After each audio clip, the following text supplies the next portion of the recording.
आप देख रहे हैं एजेंडा। एजेंडा में हम बात कर रहे हैं इस वक्त उत्तराखंड की। उसमें कोई दो राय नहीं है कि उत्तराखंड में हुए विनाश के लिए कोई एक सरकार जिम्मेदार नहीं। ये देश के दोनों बड़े दलों की सामूहिक जिम्मेदारी। हमारा एजेंडा बिल्कुल साफ। उत्तराखंड में बंद हो प्रकृति के साथ खिलवाड़। बात करें हमारे साथ देहरादून से पूर्व मुख्यमंत्री रमेश चंद्र पोखरियाल निशंक, दिल्ली में कांग्रेस के नेता मीम अफजल और साथ ही सामाजिक कार्यकर्ता रंजना कुमारी स्टूडियो हमारे साथ मौजूद। जवाहरलाल नेहरू विश्वविद्यालय में पूर्व प्रोफेसर, उत्तराखंड को करीब से समझने वाले, वहां रहने वाले प्रोफेसर पुष्पेश महता आप लोगों का फिर स्वागत है। पुष्पेश जी, ब्रेक के पहले जो हम बातचीत कर रहे हैं, जिस तरीके से अंधाधुंध विकास की बात की जा रही, लेकिन एक दूसरा सवाल इस बात को लेकर यह है कि बद्रीनाथ केदारनाथ एक ऐसी जगह है जो जब हमारे दादा निकले तो लोगों ने उनका स्वागत सत्कार करते हुए कहा कि अब शायद मुलाकात हो इनसे। बिल्कुल वो उस उम्र में थे, लेकिन जिस ऑर्गेनाइज तरीके से वहां होना चाहिए, क्या वो जरूरी नहीं जिस तरीके से अमरनाथ की यात्रा श्राइन बोर्ड बना? मुझे लगता है कि दो बातें हम लोगों को अपने दिमाग में साफ समझनी चाहिए कि तीर्थ यात्रा है। मैं नास्तिक व्यक्ति हूं, मगर मुझे लगता है कि जो व्यक्ति आस्थावान है उसको श्रद्धा के साथ किसी भी तीर्थ के लिए निकलना चाहिए।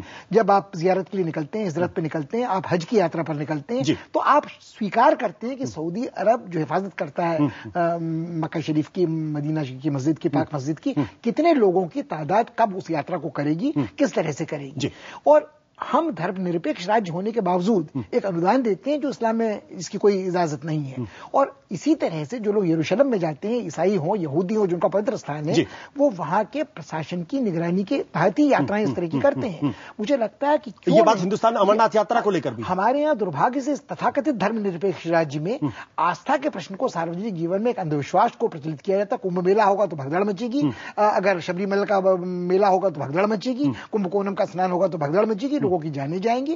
आपने बिल्कुल सही कहा। और मुझे लगता है कहीं ना कहीं जो हमने गड्ढमड्ढ किया है कि श्रद्धा वाले तीर्थयात्री और ऐशो अय्याशी करने वाले पर्यटक, इन दोनों की एक उत्तराखंड राज्य की कुल आबादी 1 करोड़ से जरा ही ऊपर है, और जितने लोगों को बचाया गया है सरकार के फौज द्वारा, उनकी तादाद 1 लाख से ऊपर पहुंचती है। मतलब राज्य की जनसंख्या का लगभग 10% हिस्सा 2-3 हफ्तों में इन नाजुक परिस्थिति के वाले 2-3 तहसीलों में डाला पड़ा है। बच कैसे सकता है हिमालय? यानी आपके कहने का मतलब एक श्राइन बोर्ड या कुछ इस तरीके की संस्था बननी चाहिए ताकि कितने यात्री गए, कौन गए, एक समय में कितने यात्री वहां पहुंच रहे हैं, इसका हिसाब किताब, इसका लेखा रेगुलेटेड होना चाहिए। निश्चित रूप से रखा जाए। क्या इससे लोगों की धार्मिक आस्था ही नहीं? इसमें धार्मिक आस्था का क्या प्रश्न है? जब आप पहले कुंभ मेले में जाते थे, मुझे बचपन की अपनी याद आती है जो आपने याद दिला दी, कि आप हैजे का टीका लगाते थे, आप टाइफाइड का टीका लगाते थे, और जब तक जोशीमठ में गेट सिस्टम था, जोशीमठ से ऊपर जाने के लिए गाड़ियों की गिनती होती थी, गाड़ियों का नंबर दर्ज किए जाते थे, घंटे भर गाड़ी नीचे जाती थी, घंटे भर गाड़ी ऊपर जाती थी। लोग केदारनाथ में रात बिताना अशुभ मानते थे।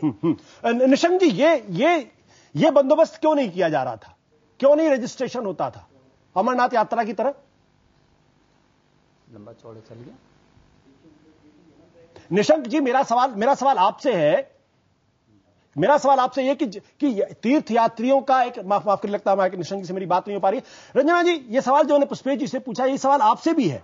क्या यह राज्य की जिम्मेदारी नहीं है कि वहां पर तीर्थ यात्रियों के मद्देनजर वहां जबरदस्त भीड़ ना हो, उसको कंट्रोल किया जाए, उसको रेगुलेट किया जाए? निश्चित तौर पर आशुतोष, वहां की टूरिज्म और वहां की तीर्थ यात्रा वहां की आर्थिकी का हिस्सा है। वहां से जो भी लोग जाते हैं, वहां की पूरी आर्थिक व्यवस्था का पूरा संचालन उस तरह से किया जाए जिसमें कि ये निश्चित तौर पर आपने अमरनाथ यात्रा का बहुत अच्छा उदाहरण दिया कि वहां पर एक निश्चित तरीके से संख्या सुनिश्चित की जाती है, कितने लोग जाएंगे, उसका कौन सा ट्रांसपोर्टेशन सिस्टम होगा, कौन लोग लेके जाएंगे, और पूरी उसके लिए अप्लाई करना पड़ता है। उसके लिए ये नहीं कि बिल्कुल अंधाधुंध जिस तरह से भी मर्जी। और फिर जो हमारे यहाँ भी लोगों का कल्चर है जिसमें कि हम जहां भी अपनी गाड़ी से जा रहे हैं, प्लास्टिक फेंक रहे हैं, पूरे पहाड़ को गंदा कर रहे हैं, नदियों में प्लास्टिक का जाम लगा दिया हमने, वहां के सारी जितने ताल तलैया हैं सारे नाश कर दिए हैं। तो ये भी अपने आप में कहीं ना कहीं कोई नियम कानून बने कि जिसके तहत आप देखिए दुनिया में टूरिज्म चलता है, चाहे टूरिज्म की सबसे ऑर्गेनाइज व्यवस्था आप यहाँ तक मिडिल ईस्ट में इस्तांबुल में देख लीजिए, दुनिया के सबसे ज्यादा टूरिस्ट जहां जहां आते हैं, आप देखिए कि कितने ढंग से ऑर्गेनाइज है। उसी तरह से पुष्पेश जी ने उदाहरण दिया, जो तीर्थयात्री हैं उनका कितनी तरीके से सारा व्यवस्था होती है। तो व्यवस्था बनाने पर बनाई जाती है, उसको लागू किया जाता है। जब उसके प्रति कोई सोच ही नहीं होगा और लगातार जब इन सवालों का आप उठाएंगे तो लोग अपने आप को डिफेंड करने के लिए कुछ भी कहेंगे, तो ऐसे में फिर इसका मतलब कि सोच उस तरफ जा ही नहीं रहा है। वो सोच ही नहीं पा रहे कि ये सब कुछ भी संभव है और ये किया जाना चाहिए। यानी तीर्थ यात्रा जरूर हो, लेकिन तीर्थ यात्रियों की संख्या कितनी हो, इसको रेगुलेट करने की जरूरत है। निशंक जी, मेरा सवाल आपसे यही था कि क्या इस बारे में वहां की राज्य सरकारें ने कभी सोचा इस बारे में कि इसको रेगुलेट करने की जरूरत है ताकि जबरदस्त भीड़ ना हो?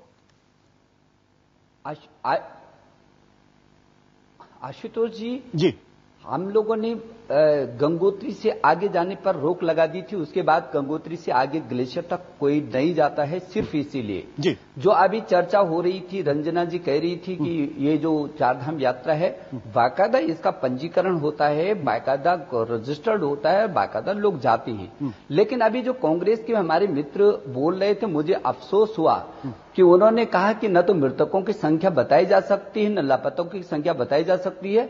अभी तो स्टेट गवर्नमेंट ने पूरा भ्रम फैला रखा है। मुख्यमंत्री कहते हैं कि मृतकों की संख्या 3000 कुछ है, लापता की संख्या कुछ है, 3000 कुछ है, और मृतकों की संख्या 1000 भी नहीं है। विधानसभा अध्यक्ष कह रहे हैं 10,000 से भी अधिक लोग मर गए। आपदा प्रबंधन मंत्री कहते हैं 5,000 से अधिक लोग मर गए।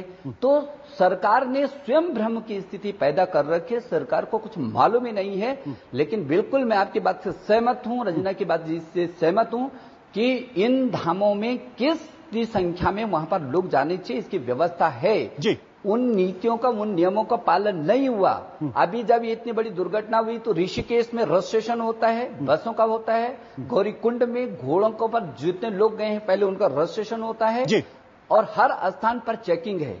दुर्भाग्यवश इस समय वो चेकिंग नहीं हुई, क्यों नहीं हो सकी मुझे मालूम नहीं। लेकिन मैं इतना जरूर कहना चाहता हूं कि जो उत्तराखंड में अभी घटित हुआ है, आपकी बात से आशुतोष जी की प्राकृतिक आपदा को रोका नहीं जा सकता, लेकिन आपदा के बाद बचाव कार्य किए जा सकते हैं और उस आपदा को कम किया जा सकता है। मैं आपकी बात से बिल्कुल सहमत हूं और इस दिशा में निश्चित रूप में यदि मुझे कोई पूछे कि आपने क्या किया तो आप बताइएगा, मैं बताऊंगा कि हम लोगों ने क्या किया है। लेकिन हाँ, उस गतिशीलता को और आगे बढ़ना चाहिए। निशंक जी, क्या अमरनाथ की तरीके से यहां पे श्राइन बोर्ड बनना चाहिए?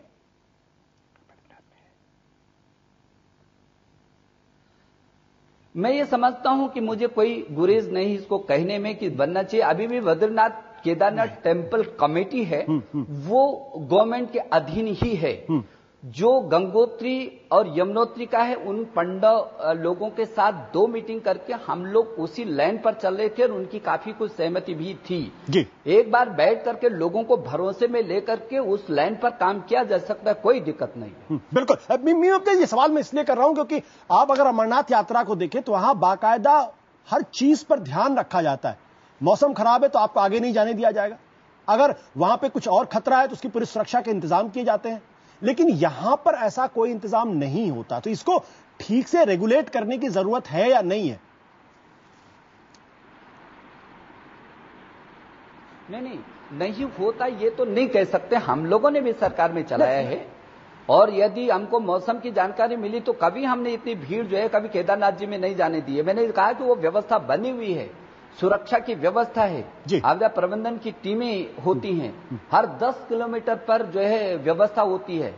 अब यदि ये गवर्नमेंट किसी मोर्चे पर असफल रही तो अलग बात है, लेकिन ऐसा नहीं है कि इतनी गैर जिम्मेदाराना तरीके से यात्राएं होती हैं, बिल्कुल नहीं है। बिल्कुल हर चीज नियोजित तरीके से, सबका रजिस्ट्रेशन होता है और कितने लोग कहां पर कैसे करके जाएंगे, बाकायदा व्यवस्था है उसमें। आप कहते हैं पूरी बाकायदा व्यवस्था। तो मीम अफजल जी, क्या माना जाए कि इस बार आपकी सरकार चूक गई सारी व्यवस्थाओं में, अगर निशंक जी की बात को माना जाए तो? देखिए निशंक जी ने जो बात कही जी, इनको ज्यादा मालूमात है। मैं इसके बारे में कोई मुझे पूरी जानकारी नहीं है कि जो पूरी ये आपका जो हमारे तीर्थ यात्री जानते हैं उनके लिए क्या चीजें जरूरी है क्या नहीं। आपने अभी कंपैरिजन किया दूसरी यात्रा से, तो मैं समझता हूं कि जो बात आप कह रहे हैं वो बहुत माकूल बात है और उसका इंतजाम होना चाहिए। अब जो हो गया है उसके बारे में तो कुछ भी नहीं किया जा सकता, लेकिन आइंदा इसके लिए जो आपने कहा तमाम जो धर्म गुरु हैं उनसे बातचीत तय करके, जैसा कि अभी chief minister, former chief minister ने कहा कि उस सिलसिले में बातचीत करने के बाद वो इंतजामात को स्ट्रीमलाइन करना चाहिए और जो खतरे आते हैं उनको दूर करने के लिए क्या सोच हो, कैसे हो। और उसमें धर्म, चूंकि कुछ चीजें ऐसी होती हैं, आपने अभी हज का जिक्र किया हमारे प्रोफेसर साहब ने, तो वहां जाने का मुझे मौका मिला है, तो बहुत सारी चीजें ऐसी हैं जो धर्म गुरुओं से बगैर पूछे नहीं की जा सकती हैं। तो अभी जो इनकी गुफ्तगू से लगा कि इस पर उन्होंने बातचीत भी की है और उसमें कोशिश भी की है, तो मैं समझता हूं ये सब काम होना चाहिए, इसमें कोई मुझे बुराई नहीं लगती, लेकिन सबकी रजामंदी से होना चाहिए। बट क्या कहीं आपकी सरकार चूकी इन तमाम चीजों में, अगर वहां पे ठीक से व्यवस्था नहीं हो पाई या ठीक से चीजें नहीं चल पाई, तो कहीं आपकी सरकार चूकी, कहीं आपकी सरकार की कोई जिम्मेदारी है या नहीं? मैं ये बात नहीं कह सकता कि सरकार चूकी या नहीं चूकी। मैं ये भी नहीं कह रहा कि नहीं चूकी, मैं ये भी नहीं कह रहा कि चूकी। देखिए, एक नेचुरल क्लेमिटी थी, एक ऐसी आपदा आई थी जिसका कोई पता नहीं था। रात को लोगों को बिल्कुल आइडिया नहीं था कि बारिश जो है ये शेप या ये शक्ल इख्तियार कर लेगी। ये एक ऐसी बड़ी आफत है। बड़े बड़े, अभी आपने देखा कि अमेरिका जैसे मुल्कों के अंदर सैलाब आ गया, वहां लोग मर गए, वहां पर कुछ नहीं हुआ, इतने बड़े मुल्क में नहीं हुआ। तो हमारे यहाँ तो बहरहाल उसके मुकाबले में डेवलपमेंट कम है। हमारे यहाँ तो अभी उस हद तक टेक्नोलॉजी डेवलप नहीं है, लेकिन वहां भी हो सकता है ये, और वहां भी कोई नहीं रोक पाया। लेकिन मैं ये कहूंगा कि जितनी कोशिश इंसान को करना चाहिए वो जरूर होनी चाहिए। बिल्कुल, आपने कहा। और ये इतना बड़ा हादसा हुआ है। और एक बात की मैं क्लैरिफिकेशन करना चाहता हूं, मैंने ये नहीं कहा कि सरकार बताने की पोजीशन में नहीं है कितने लोग मरे हैं क्या नहीं, वो तो सरकार ने बताया है। लोग अलग अलग क्लेम्स कर रहे हैं, लेकिन सरकार सिर्फ क्लेम से नहीं, क्लेम को क्लैरिफाई नहीं कर सकती जब तक कि वहां पर देखा बहुत सारे लोग यकीनन मलबे के नीचे होंगे, वहां सफाई का काम चल रहा है। 300 जी आप जो बातें कह रहे हैं, निश्चित रूप से अभी बहुत तरीके के आकलन लग रहे हैं। यूनाइटेड नेशंस कुछ अपने तरीके से आकलन लगा रहा है, वो एक दूसरा बड़ा महत्वपूर्ण मसला है। लेकिन आखिरी सवाल पुष्पे जी आपसे, बाकी अपने लोगों से भी चाहूंगा। पुष्पे जी, क्या कुछ होना चाहिए एक पहाड़ के व्यक्ति होने के नाते, क्या व्यवस्था होनी चाहिए ताकि? मुझे लगता है कि जिस व्यक्ति ने अपनी विश्वसनीयता खो दी हो, जो व्यक्ति अपने को कुशल प्रशासक या नेता साबित करने में असमर्थ रहा हो, कम से कम उसको आपदा प्रबंधन, राहत और पुनर्वास के काम की जिम्मेदारी नहीं सौंपनी चाहिए।